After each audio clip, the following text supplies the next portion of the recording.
안녕하세요. 안녕피티입니다. 안녕하세요. Aujourd'hui on se retrouve pour une vidéo vlog. On va visiter ensemble le zoo de Maubeuge. Let's go!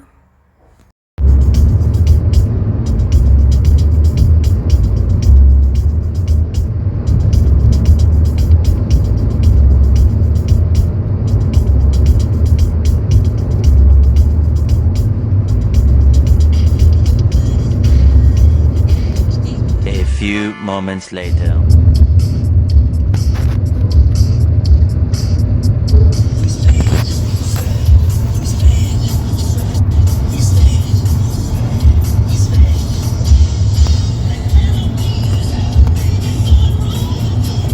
Later.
Sini.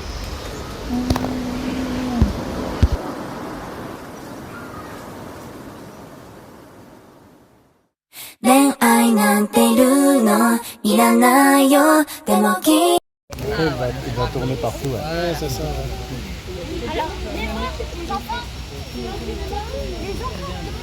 regarde, la dame, elle va commencer à démonstrer avec le relais. Faites attention, les jeunes, regardez. Mais il y en a acheté là-bas. Il est là, on l'a vu.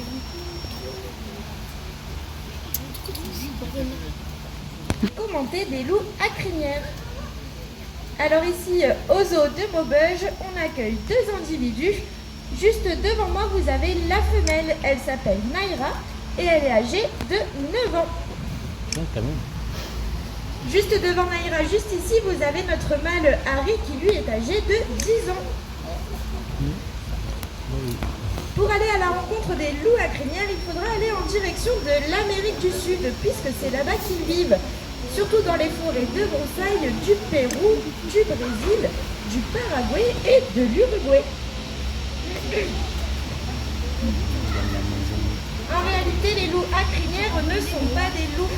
Ils constituent l'unique espèce de leur genre et font partie de la famille des canidés, donc comme les loups. C'est un petit peu plus compliqué que ça relève du niveau scientifique, mais du fait qu'ils appartiennent à la famille des canidés, eh bien on les surnomme les loups à crinière. Et pourquoi à crinière? Tout simplement parce qu'ils ont une crinière noire le long de leur dos et de leurs épaules qu'ils peuvent hérisser lorsqu'ils se sentent menacés.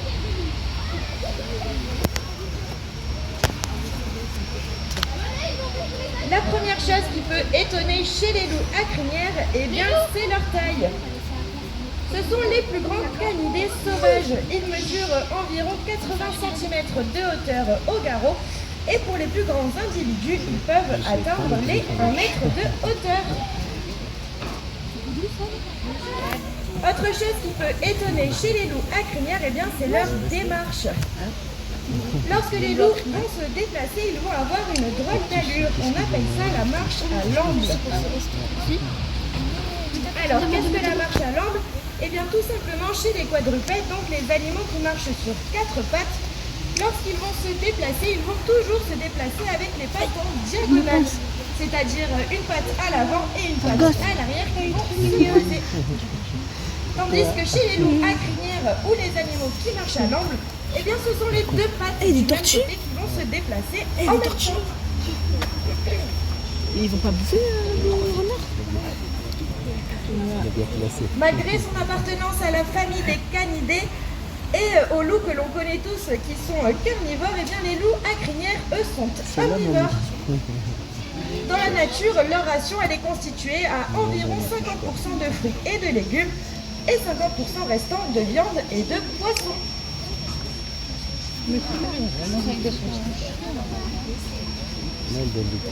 Concernant la partie fruits et légumes, les loups à crinière, eh bien, ils raffolent surtout de tout ce qui est sucré. Tubercules, canne à sucre et notamment un fruit qu'on surnomme la pomme loup qui ressemble à une grosse tomate qui est très sucrée et dont le loup raffole.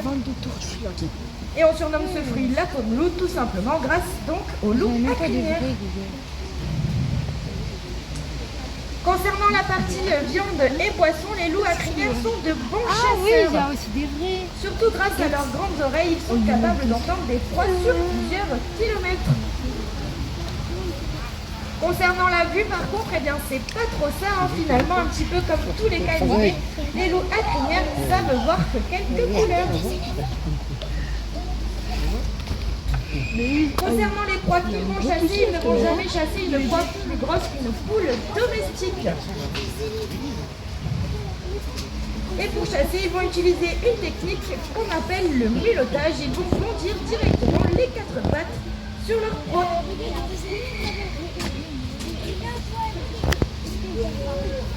Les loups à crinière, ils sont crépusculaires, c'est-à-dire qu'ils vont chasser très tôt le matin lorsque le soleil se lève et tard le soir une fois qu'ils commencent à se coucher. La journée, elle est plutôt dédiée à la sieste. Vous l'avez sûrement vu quand vous êtes arrivés. Harry était en train de dormir. Une fois qu'il a vu la nourriture, il s'est levé.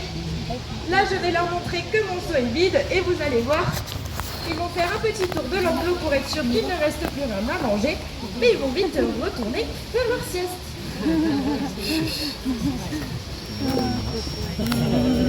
Ici à Maubeuge, les loups à crinière, ils font donc 2 rations par jour, une ration de fruits et de légumes et une ration de viande ou de poisson. Il vérifie. Ils ont en plus de ça un goûter pour l'animation pour que vous puissiez les voir, puisque comme je vous disais, eh bien, ils vont retourner immédiatement faire la sieste. 偉大じゃない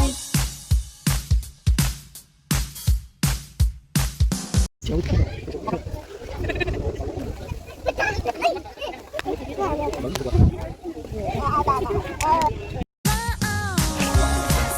けたいため息男子からの会議 Goodbye 家に着いたら自分たい持て余す時間は Music SNS で悟る現実みんなで愛中ロマンティックなんて柄じゃない Bonjour à tous et bienvenue au goûter commenté des hippopotames amphibies. J'espère que vous m'entendez bien, je suis désolée, il y a une enceinte qui marche, celle du fond. Désolée d'avance. Alors ici, au zoo de Maubeuge, on accueille 2 individus. Juste devant moi ici, vous avez Abby. Abby, elle est âgée de 44 ans et elle est ici, qui a 44 ans, donc en arrière, au zoo de Maubeuge. Et juste à côté, vous avez Kovu. Kovu, lui, il est plus jeune puisqu'il a 5 ans. Il est né aussi à côté, mais en Belgique, à Périneza. Alors Kovu apporte un petit peu de jeunesse à Abby et inversement, Abby apporte un petit peu de sagesse à Kovu. On voit bien la différence physique entre les 2 individus. À savoir qu'un hippopotame amphibie, ça vit en moyenne une trentaine d'années en captivité. Ici, aujourd'hui, Abby détient le record de l'hippopotame amphibie la plus âgée en captivité en Europe. Juste avant elle, eh bien, c'était sa sœur qui s'appelait Basta qui détenait le record, qui est décédée à l'âge de 47 ans. Si je précise hippopotame amphibie, c'est tout simplement car il y a 2 espèces d'hippopotames. Les amphibies comme les hippopotames nains. Comme son nom l'indique, les hippopotames nains sont beaucoup plus petits. Il peut peser jusqu'à 3200 kg, tandis qu'un hippopotame nain, lui, va atteindre difficilement les 250 kg. Pourquoi amphibie? Eh bien tout simplement car les hippopotames, eh bien, ils sont totalement aptes à vivre dans l'eau. On le voit ici, hein, ils sont totalement immergés, il y a uniquement les yeux, les oreilles et les narines par exemple chez Abby qui ressortent. C'est le mode de vie principal donc des hippopotames amphibies. Dès que le soleil va se lever, ils vont directement se plonger dans leur bassin, en tout cas ici en captivité. Mais à l'état sauvage, eh bien, c'est exactement la même chose. Et ils vont ressortir de l'eau uniquement une fois que le soleil s'est couché. Ils passent donc environ 16 heures par jour dans l'eau. Pourquoi? Eh bien tout simplement là où ils vivent en Afrique, il fait extrêmement chaud, donc c'est premièrement pour se protéger de la chaleur, mais aussi il y a énormément d'insectes, donc ça leur fait une barrière de protection contre les insectes. Malgré le fait que ce soit des animaux qui sont extrêmement lourds, les hippopotames amphibies sont très agiles sur la terre ferme, mais aussi dans l'eau. Dans l'eau, les hippopotames amphibies peuvent se déplacer jusqu'à 8 km/h. Alors pour ça, ils ne nagent pas, ils font des petits bonds sur le sol pour se déplacer comme ceci. Sur la terre ferme, ils sont encore plus rapides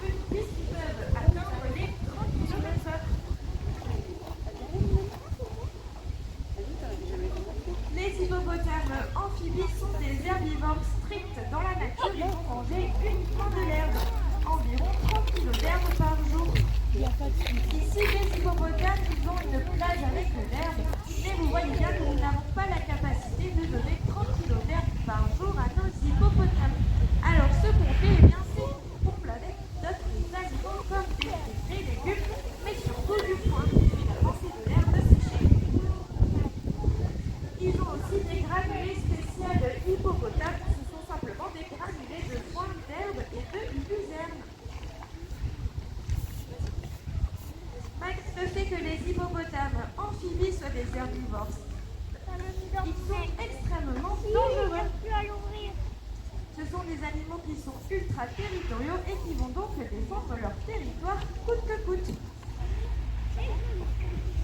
Pour défendre leur territoire, les hippopotames amphibies ne sont pas seuls, ils vivent en groupe. On appelle ça des herdes d'hippopotames. Ces herdes d'hippopotames sont composées entre 10 et 30 individus, mais elles peuvent augmenter jusqu'à une centaine d'individus en fonction des ressources.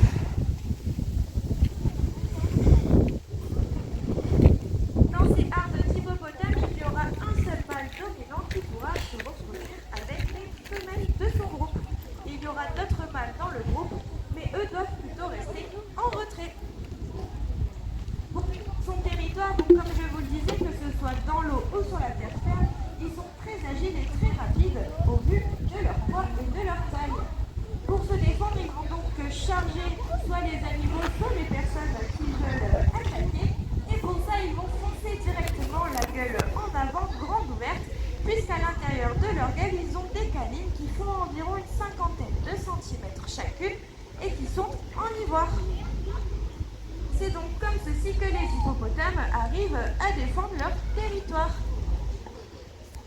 Aujourd'hui, en Afrique, les hippopotames amphibies sont donc sur le podium des animaux les plus meurtriers par an. Sur la première place, ce sont les moustiques, puisqu'ils vont transférer un maximum de maladies. Mais juste derrière eux, eh bien, ce sont bien les hippopotames amphibies avec environ 500 morts par an. C'est donc pour ça ici qu'on ne rentre pas avec les hippopotames, on travaille toujours en contact protégé, que ce soit ici ou à l'intérieur dans leur bâtiment, peut-être que vous êtes déjà passé devant. Il y a de très grands poteaux en métal à travers lesquels on peut passer uniquement les mains et les hippopotames, eux, ne peuvent pas passer. Ici, on voit bien les canines sur le côté. Chez Adi, elles sont plus petites puisqu'elles vieillissent, donc forcément, eh bien, elles rétrécissent. Et chez Kovu, elles sont aussi petites puisque lui c'est un jeune, donc elles sont en train de grandir.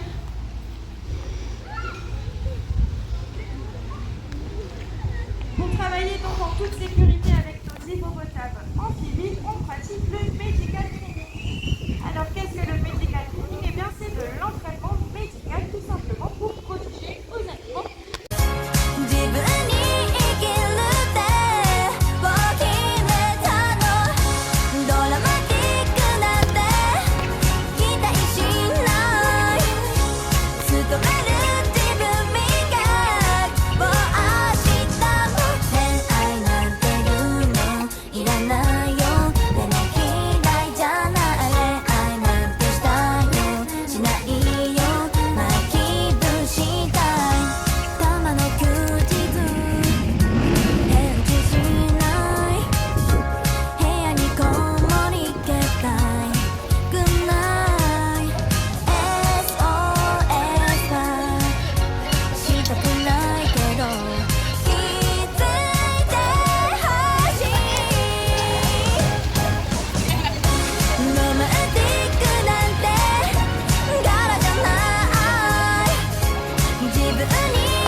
Terrestres les plus grands.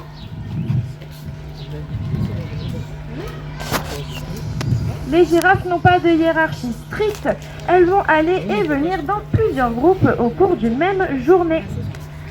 Les mâles, eux, sont plutôt solitaires, tandis que les femelles vont plutôt rester en petits groupes avec leurs petits.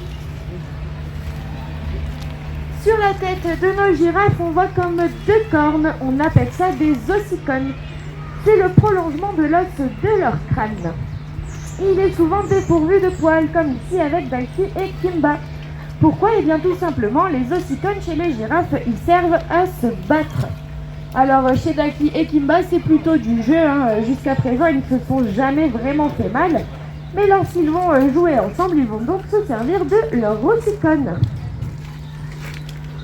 Les girafes, elles ont les yeux et leurs oreilles qui sont positionnés sur le côté de leur visage, ce qui leur permet de voir tout ce qui se passe derrière elles. Comme je vous le disais, ce sont des animaux très peureux.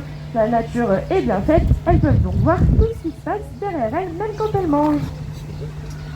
Dans la savane, on les appelle les sentinelles. Pourquoi? Eh bien tout simplement car autour d'elles, on va retrouver plusieurs espèces d'animaux, des zèbres, des antilopes et bien d'autres. Tout simplement, eux aussi, ils le savent, les girafes vont être les premiers avertis d'un danger. Et si une girafe se met à fuir, eh bien, ils pourront fuir avec, car le danger approche. Le cou de la girafe, il est extrêmement long et puissant, il mesure environ 2,50 m, mais pour autant, il est composé du même nombre de vertèbres que nous, c'est-à-dire 7 vertèbres. Seulement chez les girafes, elles sont plus grandes, elles mesurent environ 20 cm chacune. Le cou, il va également servir aux girafes à se battre, c'est d'ailleurs leur moyen principal de défense. Les girafes, pour se défendre, elles vont donc se donner des coups de cou.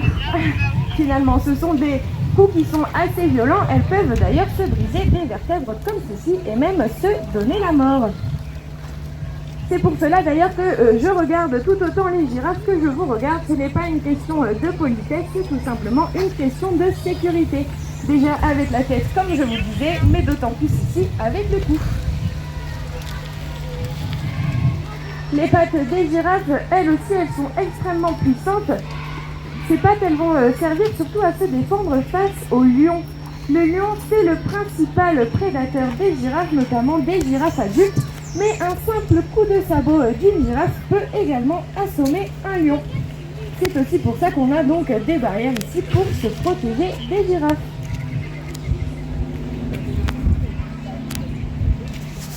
Les girafes sont des animaux qui sont folivores. Dans la nature, elles vont passer environ 16 heures par jour à se nourrir de tout ce qui est branches, écorces, feuillages et même petits buissons. Ici, vous le voyez, les girafes ont d'abord commencé par manger les feuilles. Elles vont ensuite attaquer l'écorce pour finalement manger toute la branche.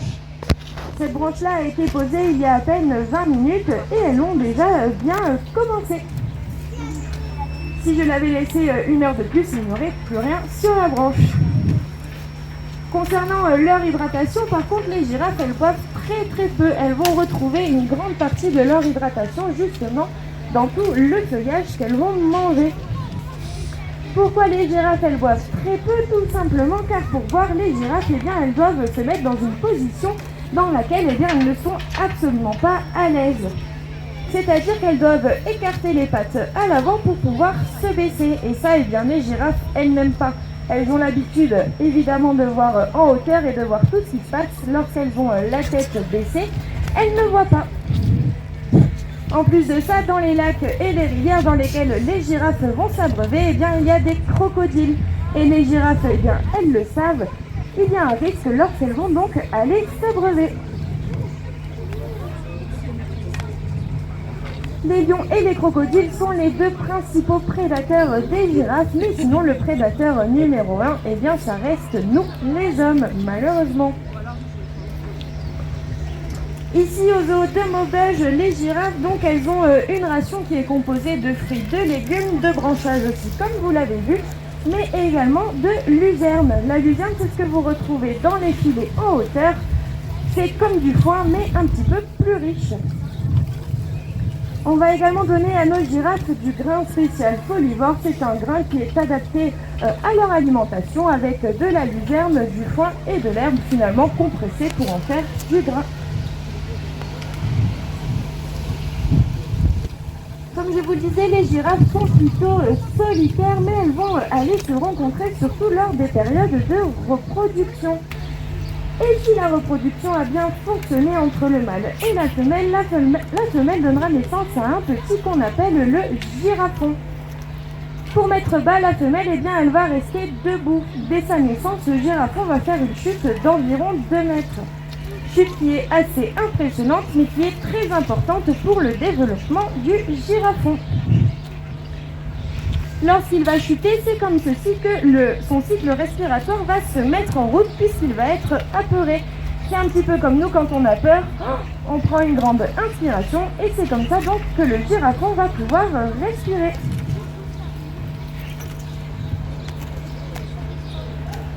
Dès ses premières minutes de vie, le girafon va donc se lever pour aller se protéger sous les pattes de sa mère.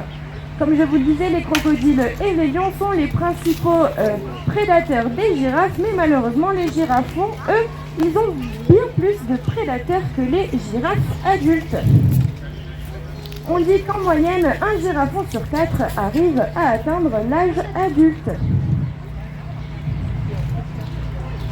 Nous avons parlé un petit peu de toutes les particularités physiques des girafes, mais il y en a une que j'ai volontairement oubliée, c'est la langue de la girafe. Est-ce que vous avez remarqué quelle est la couleur de sa langue? Je l'ai entendu tout à l'heure. Elle est bleue.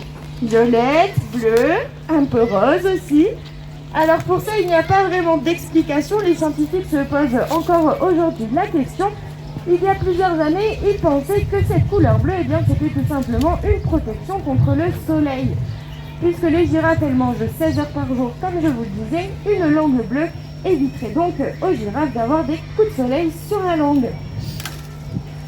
Mais depuis peu, les scientifiques ont découvert une nouvelle explication. Eh bien, c'est tout simplement que les girafes, elles raffolent d'un arbre qui s'appelle l'acacia.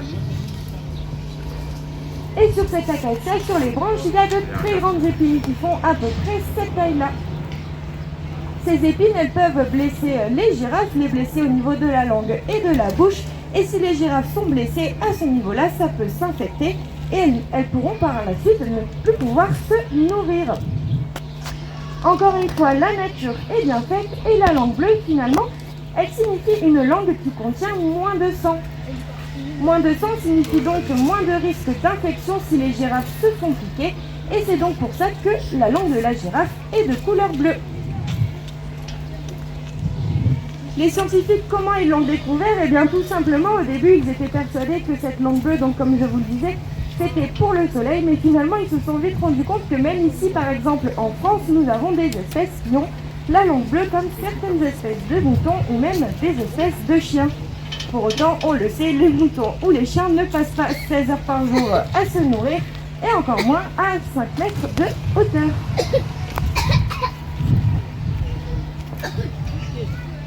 Aujourd'hui, les girafes du Niger, elles se retrouvent menacées, comme je vous le disais tout à l'heure. Premièrement, encore une fois, la disparition de leur habitat est la cause numéro 1. Entre la déforestation, la pollution et le réchauffement climatique, malheureusement, les animaux se retrouvent chassés de leur propre territoire. Ils sont obligés d'en trouver de nouveaux, mais c'est le cas pour toutes les espèces d'animaux. Et maintenant, donc, les espèces rentrent en conflit, que ce soit avec les autres espèces ou même entre elles, pour pouvoir donc avoir accès à ces territoires et à la nourriture. La deuxième cause de disparition des girafes, eh bien, c'est le braconnage.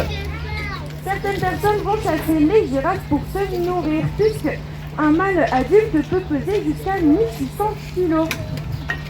Donc dans certains villages, eh bien, il n'est pas rare de consommer encore aujourd'hui de la girafe. Il y a d'autres personnes qui sont par contre beaucoup plus mal intentionnées que ça, qui ne vont pas chasser les girafes pour se nourrir. Ils vont aller chasser les girafes tout simplement pour récupérer leur cuir.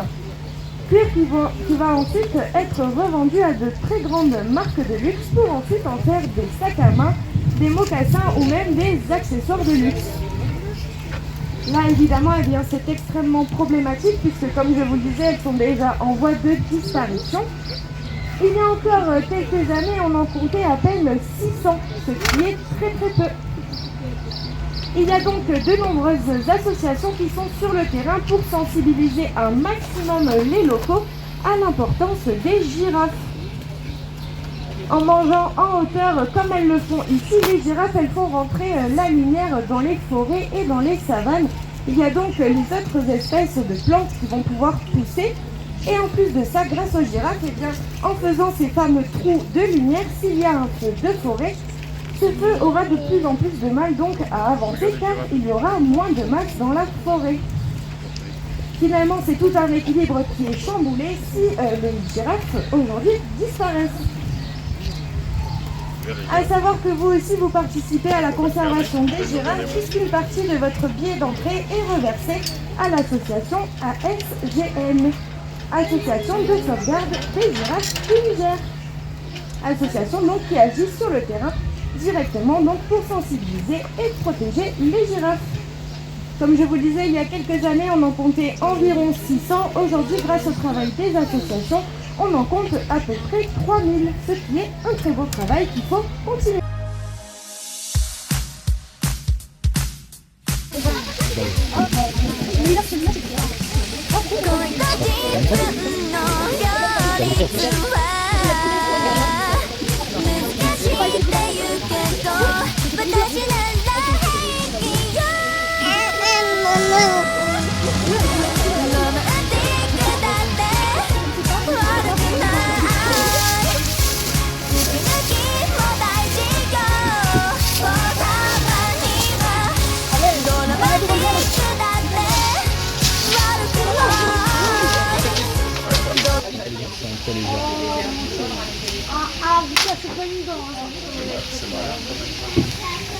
Alors bonjour à tous ou rebonjour à tous et bienvenue au goûter commenté des éléphants d'Asie. Alors ici au zoo de Maubeuge, on accueille deux individus, ce sont deux mâles. Juste ici vous avez Yuma, Yuma est âgé de 17 ans et à côté de lui c'est Jivan, âgé de 12 ans.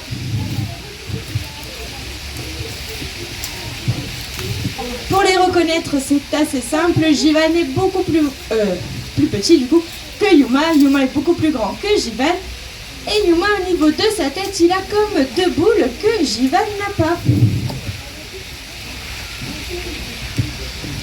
Alors, qu'est-ce que c'est que ces boules au niveau de la tête de Yuma? Eh bien, c'est tout simplement un problème héréditaire. Sa mère ainsi que sa grand-mère avaient exactement le même souci. Chez les éléphants, il y a un liquide qui s'écoule au niveau des oreilles, on appelle ça le liquide temporal. Et chez Yuma, comme chez sa mère ainsi que sa grand-mère, eh bien ce liquide finalement ne s'évacue pas. Ça lui a fait donc des poches au niveau des oreilles, mais nous tous les jours nous appuyons justement sur ces fameuses poches pour vider ce liquide. Alors ça ne lui fait absolument pas mal, d'ailleurs des fois lui-même le fait tout seul en s'appuyant directement sur les murs ou même les arbres. Il y a beaucoup d'éléphants qui sont touchés par ce phénomène. Donc ici ce sont deux éléphants d'Asie, il existe deux espèces d'éléphants, les éléphants d'Asie et les éléphants d'Afrique. Chez les éléphants d'Afrique, il existe deux sous-espèces. D'un côté, l'éléphant d'Afrique de savane, qui, comme son nom l'indique, vit dans la savane, et de l'autre, l'éléphant d'Afrique de forêt, qui lui vit dans la forêt. Il y a quelques petites différences entre l'éléphant d'Afrique de savane et l'éléphant d'Afrique de forêt, mais les plus grandes différences restent bien entre l'éléphant d'Asie et l'éléphant d'Afrique. La première des différences, ça va être au niveau de la tête. Si vous regardez bien sur nos éléphants d'Asie, on voit comme deux bosses au niveau de leur crâne. Chez les éléphants d'Afrique, eh bien, ils n'ont pas ces deux bosses, ça leur fait un front qui est beaucoup plus plat. Deuxième différence, et c'est celle qui est, je pense, la plus connue, ça va être au niveau des oreilles. Les éléphants d'Asie ont des plus petites oreilles par rapport à celles des éléphants d'Afrique. Et d'ailleurs, les oreilles des éléphants africains ressemblent étrangement au continent africain.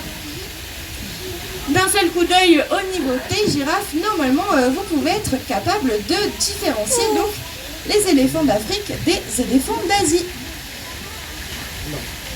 Petite anecdote sur les oreilles des éléphants, lorsqu'ils les agitent, comme fait Yuma par exemple ici, on pense que c'est pour se rafraîchir et pour se faire de l'air. Alors oui, c'est pour se rafraîchir, mais ce n'est pas en agitant leurs oreilles que les éléphants se font de l'air. C'est un petit peu plus compliqué que ça. Si vous regardez bien derrière leurs oreilles et même devant, c'est à ce niveau-là qu'on voit le plus de vaisseaux sanguins, surtout derrière. Et lorsque les éléphants vont agiter leurs oreilles, le sang va donc remonter à ce niveau-là.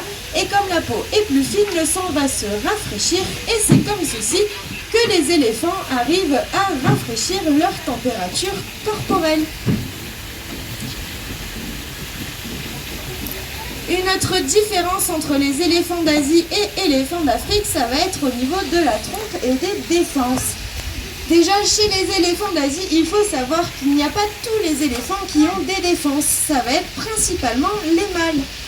Les femelles, elles peuvent en avoir, elles vont être beaucoup plus petites et des fois, elles sont tellement petites qu'on ne les voit même pas dépasser.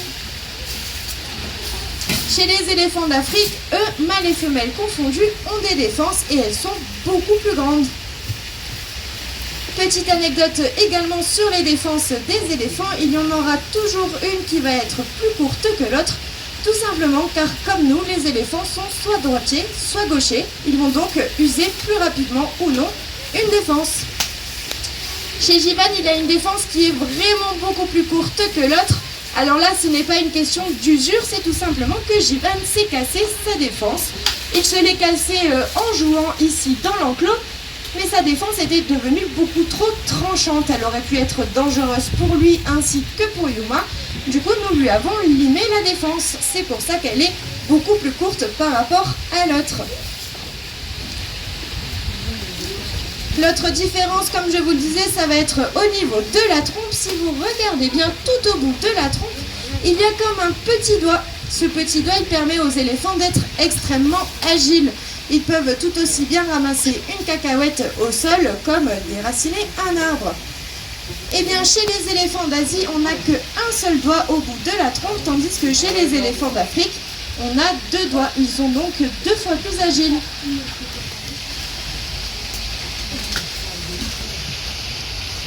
On poursuit sur les différences, cette fois-ci au niveau des pieds des éléphants, ils ont comme nous des ongles. Chez les éléphants d'Afrique, ils ont 5 ongles à l'avant et 4 ongles à l'arrière. Chez les Asiatiques, pardon. Tandis que chez les éléphants d'Afrique, on en perd un à chaque fois puisqu'on en a 4 à l'avant et seulement 3 à l'arrière. Et pour finir, les différences, ça va être au niveau de la peau des éléphants. Déjà, les éléphants d'Asie, ils sont beaucoup plus poilus que les éléphants d'Afrique. Le climat en Asie n'est pas le même qu'en Afrique. Et donc, les poils au niveau des éléphants d'Asie, eh bien, ça leur sert à beaucoup de choses, notamment à garder un petit peu de chaleur lors des périodes froides. Et l'autre différence au niveau de la peau, ça va être la dépigmentation. On la voit très bien chez Yuma, elle commence à apparaître de plus en plus. Il a de plus en plus de petits points gris au milieu de taches roses. On appelle ça donc la dépigmentation. Et ici, ce sont uniquement les éléphants asiatiques qui ont cette dépigmentation. Ils vont en avoir au niveau des oreilles, du front et ainsi que la trompe. Chez Jivan, on commence un petit peu à les apercevoir, mais il est encore jeune. Il a seulement 12 ans, mais ça va apparaître au fur et à mesure. Les éléphants, que ce soit les éléphants africains ou les éléphants asiatiques, ce sont des animaux qui sont extrêmement intelligents. Ils font d'ailleurs partie des animaux les plus intelligents de cette planète, tout au même stade que les dauphins ou même les grands primates. Ils ont suivi tout un tas de tests scientifiques qui prouvent bel et bien justement leur intelligence. Cette intelligence, elle se ressent dans leur groupe. Les éléphants, ils ont une hiérarchie qui est assez stricte. On appelle leur groupe un groupe matriarcal, c'est-à-dire que ce sont les femelles qui vont diriger le groupe.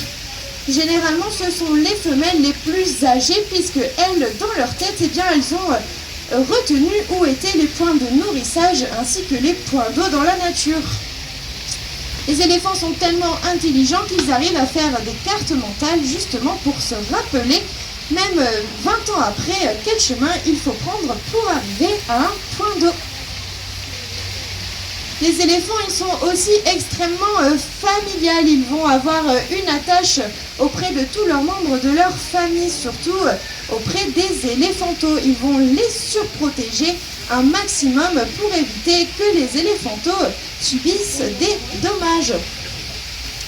D'ailleurs, lorsque les éléphants vont perdre un proche, eh bien, ils vont faire le deuil de ce proche. Ils vont le recouvrir de feuilles et de branchages et pendant plusieurs jours, ils vont tourner autour de l'éléphant qu'ils ont perdu et ils vont même pleurer. Les éléphants, ils sont capables d'avoir des émotions et lorsqu'ils pleurent, eh bien, il y a vraiment les larmes qui coulent finalement comme nous.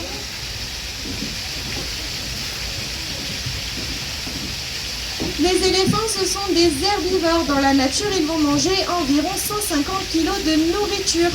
Ils vont également boire environ 150 litres d'eau par jour. Pour boire l'eau, ils vont se servir de leur trompe. Ils vont aspirer directement l'eau par la trompe, mais ils vont la recracher dans leur bouche. Leur trompe, finalement, c'est tout simplement leur nez. Ce n'est pas une paille avec laquelle ils peuvent boire directement l'eau. Concernant la nourriture, ils vont manger tout ce qui est branchage, feuillage. Ils vont aussi manger des fruits, des légumes. Pas mal d'herbes également dans la nature. Ici en parc zoologique, on va les nourrir essentiellement avec du foin et des fruits et des légumes.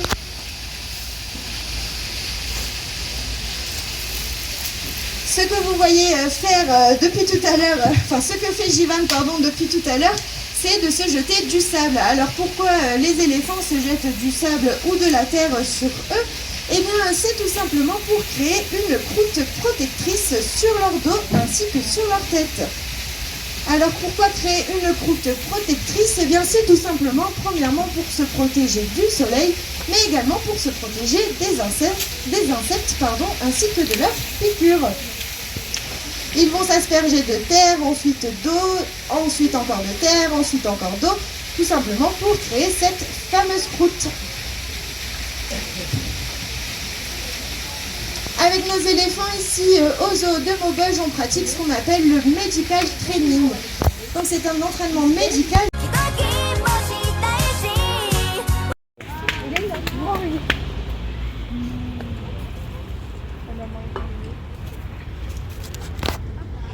Donc on a été à Paris des autres, tu pouvais passer dans un endroit où ils étaient là. Mais sans grillage, sans rien. Un bébé ado. Et tu as son bébé là.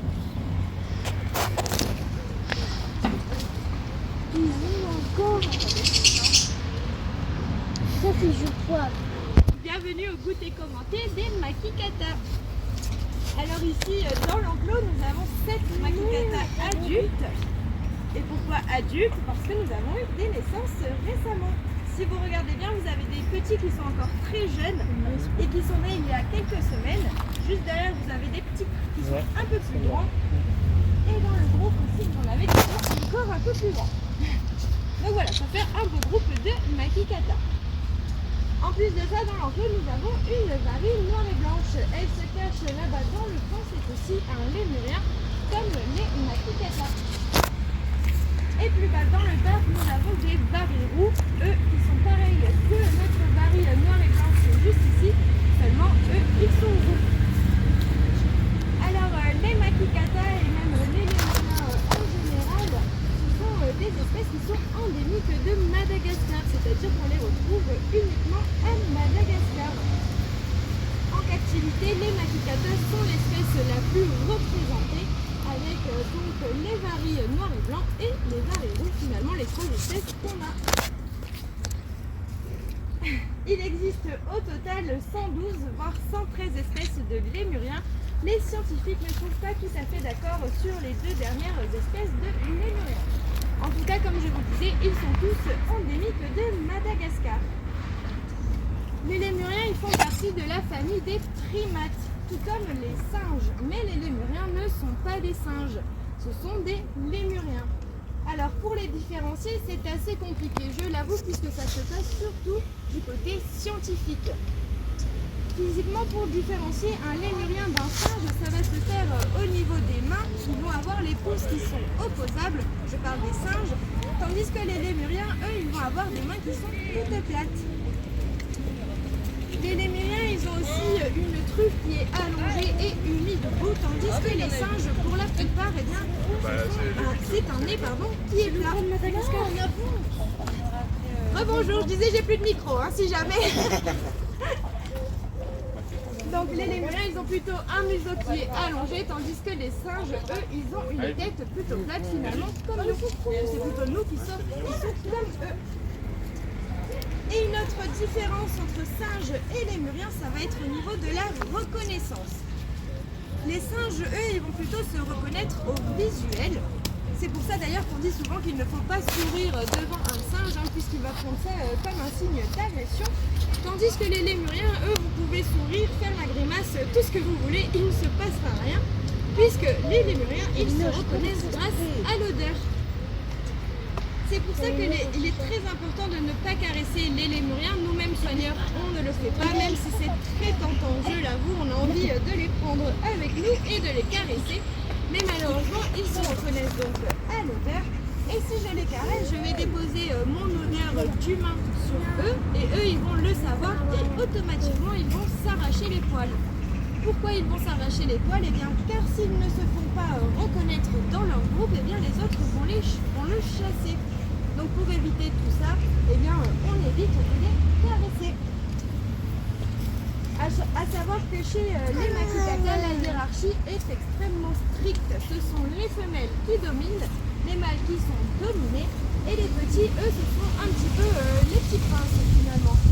Les femelles vont très bien s'en occuper, mais elles vont aussi déléguer leur rôle de maman auprès des papas, et les papas n'auront pas le choix que de s'en occuper. Elles vont aussi gérer qui peut aller et venir dans leur groupe.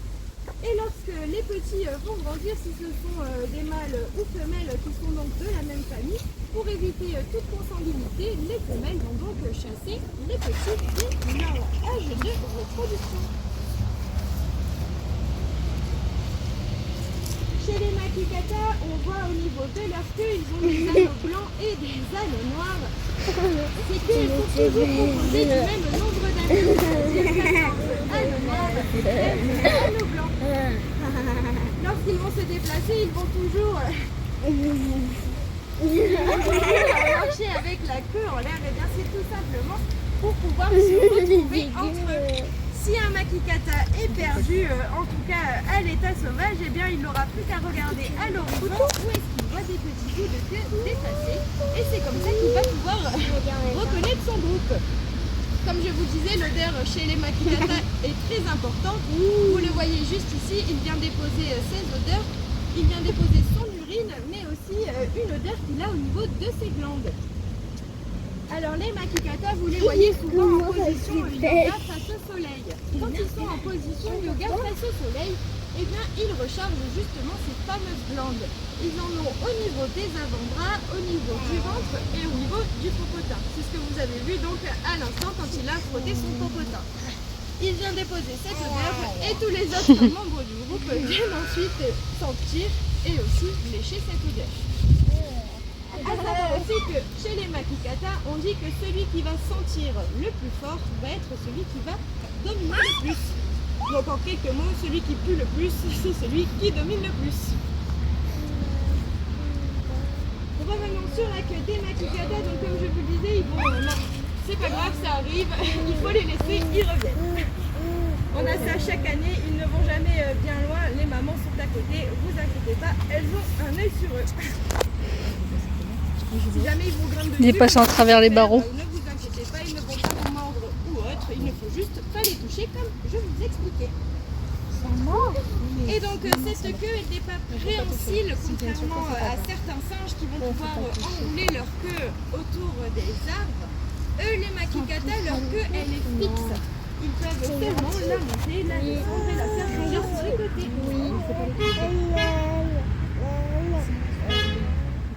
Aujourd'hui, les makikata ils sont menacés encore une fois pour les mêmes raisons malheureusement. Mais les makikata ils se retrouvent aussi chassés pour d'autres raisons. À Madagascar, eh bien, il n'est pas rare de chasser le makikata pour en faire un repas de fête. Donc, notamment lors des grands événements, par exemple chez nous à Noël, on va manger de la dinde. Et bien à Madagascar, ils vont manger du makikata. Alors pas juger ces traditions, on fait tout aussi bien chez nous, mais par contre on peut expliquer le rôle important des makikata dans la nature. À savoir que les makikata, ils sont omnivores, ils mangent absolument tout. Des fruits, des légumes, de la viande, du poisson, des insectes, vraiment de tout. Ils passent d'ailleurs 80% de leur journée à faire de la recherche de nourriture. Lorsque les makikata vont manger les fruits et les légumes, les graines vont commencer à germer à l'intérieur de leur estomac. Et lorsqu'ils vont faire leur déjection, les graines auront tout ce qu'il faut pour pousser. Finalement, elles auront le bon terreau nécessaire pour pousser. Et donc, grâce aux makikata, ce sont des espèces de fruits et de légumes, des espèces de plantes finalement qui vont pouvoir repousser et ensuite nourrir tout un tas d'autres espèces. On appelle donc les makikata une espèce parapluie car grâce à eux, ce sont d'autres espèces qui peuvent survivre. D'où l'importance donc de sensibiliser un maximum sur les makikata. Les varis noirs et blancs, eux aussi, se font chasser pour d'autres raisons. Ils ont un cri qui est assez particulier. Peut-être que vous avez eu l'occasion de l'entendre au cours de la journée. C'est un cri qui fait assez peur, surtout la première fois qu'on l'entend. Et c'est un cri aussi qui est extrêmement fort. Et à Madagascar, les varis noirs et blancs sont vus comme des animaux de l'enfer à cause de leur cri. Alors pareil, c'est un petit peu une superstition, mais donc lorsqu'un malgache tombe sur un vari noir et blanc, généralement il essaye de s'en débarrasser. C'est le même cas pour les varis noirs et blancs qui sont aussi, eux, des espèces parapluies. Voilà, on a à peu près fait le tour sur les makikata et les lémuriens.